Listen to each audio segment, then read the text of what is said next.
Au fait, les puits étaient vraiment indispensables dans pas mal de villages, parce que c'est l'accès à l'eau potable qui décidait où les gens pouvaient vivre tranquillement.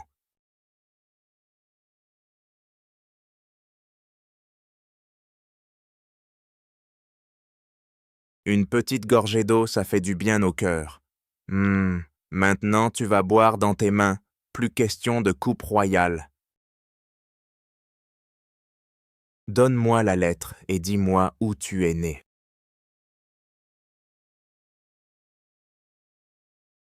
S'il te plaît, fais pas ça.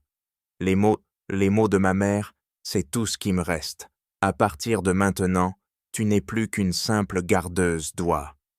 D'ailleurs, tresser les cheveux, ce n'était pas juste pour le style en vieille Europe. Ça aidait aussi à garder les cheveux propres et pratiques pendant les longs trajets.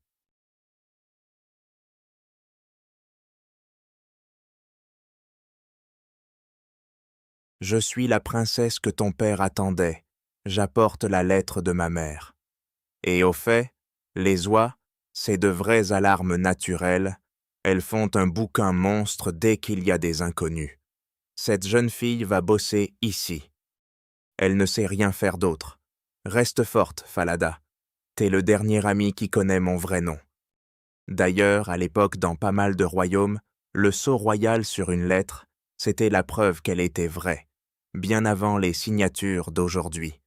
Comment je dois t'appeler si tu ne donnes jamais ton nom?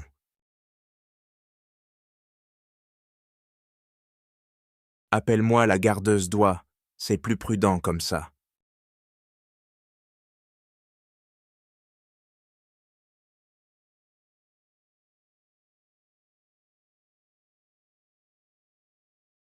Au fait, les chevaux étaient vus comme des trésors à l'époque. Un cheval bien dressé, ça pouvait valoir plus qu'une petite ferme. Laisse-moi une mèche de tes jolis cheveux pour mon chapeau. Souffle, vent, souffle, emporte son chapeau pour qu'il arrête de toucher à mes cheveux. D'ailleurs, la paille dans les écuries, ça tenait les animaux au chaud et ça absorbait l'humidité pour éviter qu'ils tombent malades. Ce cheval alezan doit être abattu. Et puis, j'aime pas la façon dont il me regarde. Je t'en supplie, ne le tue pas, il n'a rien fait de mal.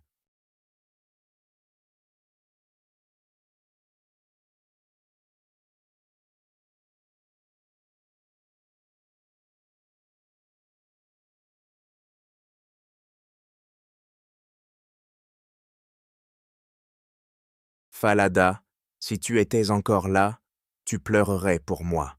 Si ma mère savait, son cœur se briserait comme du verre. D'ailleurs, filer le lin pour en faire du tissu, c'était vraiment un boulot de longue haleine. Un tissu raffiné, ça montrait la richesse et l'attention qu'on mettait dans l'ouvrage.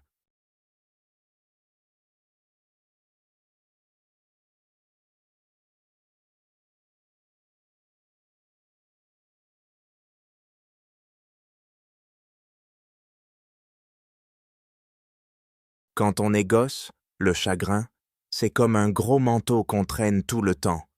Confie ce que tu n'oses pas dire à voix haute aux vieux poils, en fonte. Ils ont pris la lettre de ma mère et tué Falada, le seul qui savait ce que j'avais sur le cœur.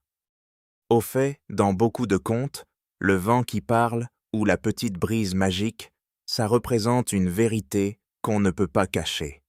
Dis-moi, qu'est-ce qu'on doit faire à quelqu'un qui vole la place et l'honneur d'un autre?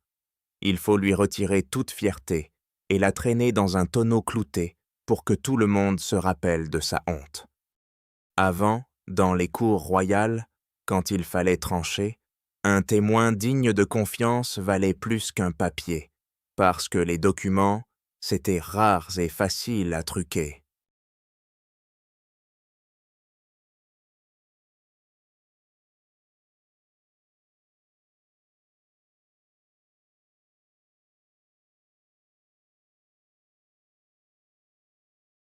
D'ailleurs, les oiseaux migrateurs servaient souvent de repères aux voyageurs pour savoir la saison et choisir les bons chemins.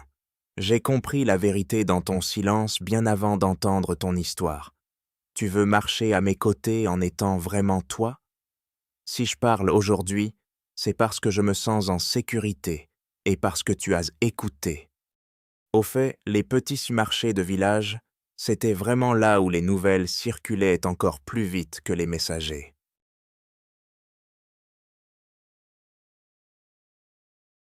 D'ailleurs, les chandelles en suif fumaient beaucoup plus que celles en cire d'abeille.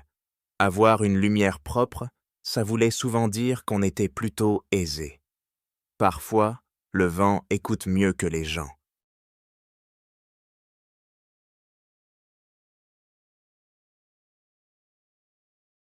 Une vraie histoire laisse toujours une trace, même quand on n'a plus de mots.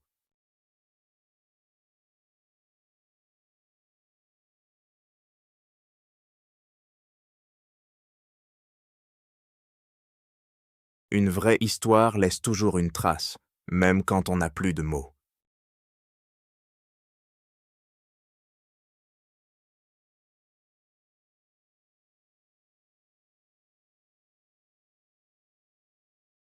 La vérité prend son temps, mais elle finit toujours par arriver.